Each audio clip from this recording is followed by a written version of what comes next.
Good morning, deep diggers. This is another beautiful day. It is so beautiful. The sun is out, the flowers are blooming, the birds are chirping, and I'm just basking in the beauty of creation. And I'm breathing in that fresh air, the air of life that the Creator provides for us. Everything that we experience, no matter what, if you step out into nature and breathe, you are breathing in the breath of God, the breath of the Creator. I had a thought this morning and I wanted to share with you, and I wrote it down in my journal. So I want to read this to you, just sharing my thoughts. Most people treat belief as the destination. Belief is the foundation, solid, necessary, but never meant to be where you stay. And I was thinking about that because I used to hear this saying a lot. God said it, I believe it, end of story. And what I've discovered with that belief system, if you really truly believe that, I don't see how you could grow from that, because beliefs change. I remember as a child, the things I believed in. I believed in Santa Claus. Some people didn't believe in Santa Claus, but as a kid growing up, my parents had me believing in Santa Claus. I don't think I believed in the Tooth Fairy. I don't even think I believed in the Easter Bunny. But these are things that children believe in. Now, were they true? And that's where I'm going this morning. Just because you believe something does not mean it's the ultimate truth. There are things that I believed 10 years ago that I no longer believe today.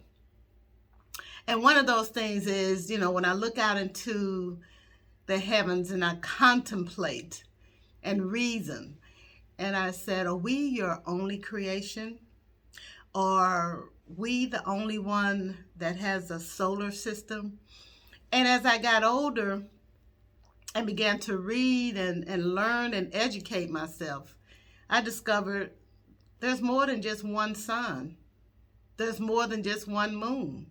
There's more than just one solar system. But for years I believed that. And that was my truth. That was my belief. But when you educate yourself and when you begin to grow and open up and begin to ask questions, doors open for you. As long as you stay where you are, the doors are always going to be shut. But you have to understand there's more to even your circle of awareness. Your circle of awareness, my circle of awareness is so limited and it's so short. And so I have to be willing to expand my awareness. I have to be willing to say there's more beyond my belief. So we have to go beyond just belief. And then I wrote, the foundation exists to be built upon. And what gets built is faith, not the passive acceptance of what you have been told, but the active, living, tested confidence that emerges when belief is put into motion. Faith is belief that has been walked out, pressed against reality, and proven through direct encounter.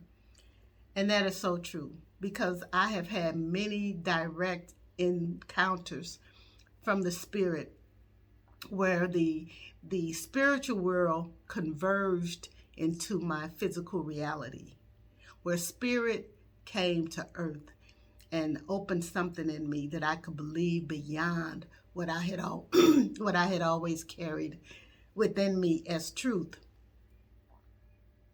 Faith is necessary.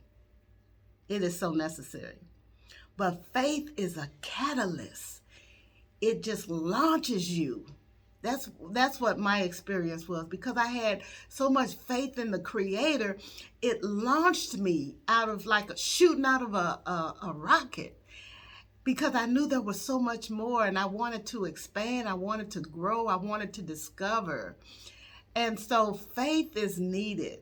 It is the substance and the evidence of things not seen, but it's the launching pad. And even faith is not where you're supposed to stay. Because do you know where faith would take you? To knowing.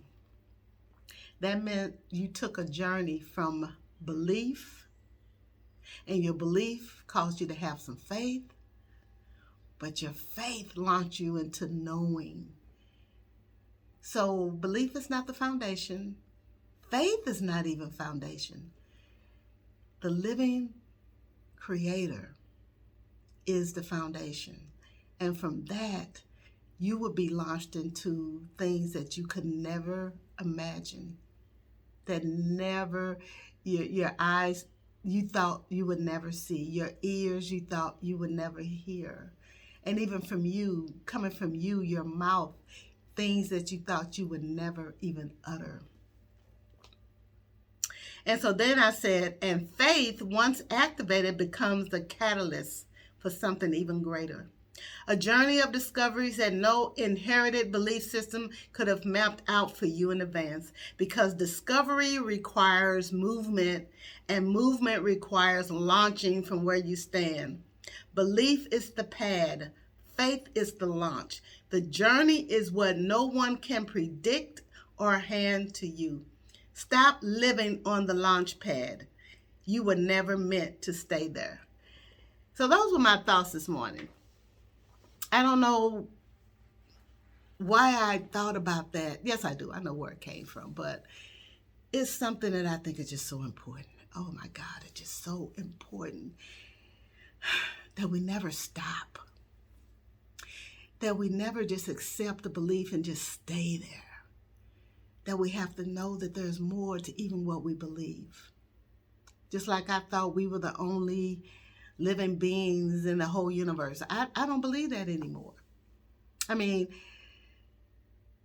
I can't say it's been proven, but I know that because I know of the Creator. I know how massive, how really, I'm just going to say this. This is how I view the Creator, the all, the one. It cannot be given a name, because the moment you name that one true, unbelievable essence, you diminish it instantly. How can we, finite individuals, finite beings, give a name to that which is infinite, eternal? How can we even think we could give it a name? And I say it because it's beyond gender. It's beyond anything that we try to put into this neat little box and try to explain it. So the Creator to me is not, I can't even know the Creator in that way. I can't even understand the reality of the Creator. I cannot even understand the essence of the Creator. It's too great. It's too beyond my scope of understanding, beyond my scope of comprehension. But I hear people say they know God. And you know why? Because God is not the Creator. God is one that emanates from the Creator. And there are many gods. And I don't know where that belief came from that says there's only one God, because Scripture tells you all through it, even gives some of the gods names. And it mentions gods of wood, gods of stone. Yeah, gods that men in ancient times fashioned. But it also mentions the gods of the Moabites, the gods of the Ammonites, Baal, Ashereth. And these were all Elohims. So these were all gods. And there are myriads and myriads of them. I remember when I think it was the ruler Herod, And he tried to tell Christ that, his life was in his hands. And Christ told him, he said, all I have to do is ask of my Father. And he'll send myriads and myriads of angels. See, those are gods. Those are gods and goddesses. So I don't know where we got this idea that there's only one God. There's only one creator. There's only one true essence. And from that one beautiful, massive essence that we cannot even begin to fathom, from that came the gods. And they have roles. And they have assignments. And they have places where they are stationed. They are stationed over nations. They are stationed over cities. They are stationed over churches. They are stationed over homes. We just don't see them. You have to learn how to see the unseen. They are there. They are around us. Now, there's a hierarchy. The Most High. But the Most High is not the creator.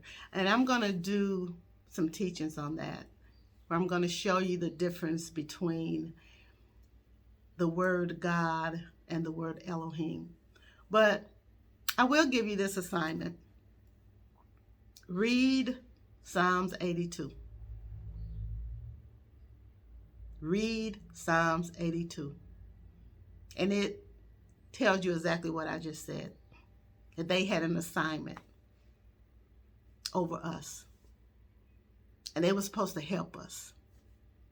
And they were supposed to teach us and protect us. But the gods in Psalms 82 didn't do their responsibility. And they were reprimanded for that.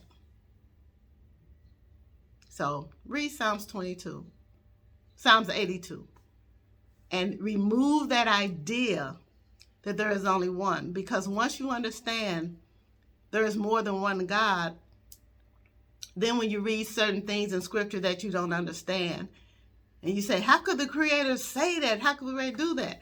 That's when you ask the question, well, which God is that? And I know this is hard. For a lot of you, there are people waking up, but for some of us, this is hard to accept.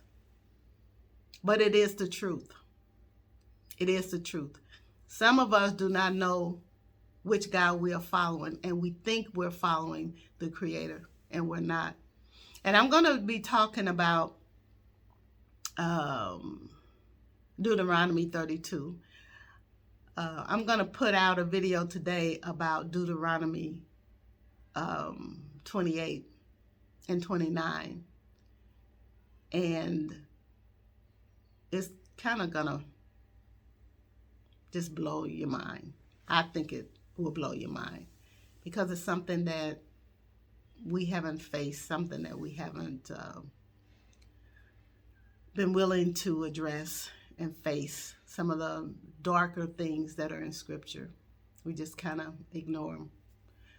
But you can't ignore Deuteronomy 28 and 29. So I'm going to be putting that out right after this. So, Deep Diggers, I love you. Keep advancing. Keep growing.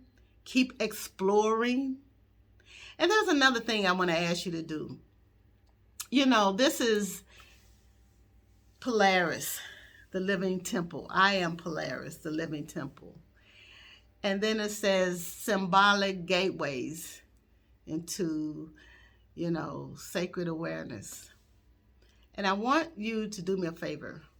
When I create these thumbnails, when I help design these thumbnails, I am telling a story in the images. I am a very visual person. And so I like to use images to tell stories. And so every last one of my thumbnails is telling a story. And if you look deeply at all the different details in those images, it's going to speak to what the video is going to be about. But it gives you a door that you can walk into first. If you can read the image, if you can let the image speak. And so Let me know in the comments if you just take the time to do that. Just pick one thumbnail and sit with it and see what you see. What does it say? What is speaking to you, your soul? So that's it. I don't want to start rambling, but love you, and remember, always be the treasure that you are seeking. God bless.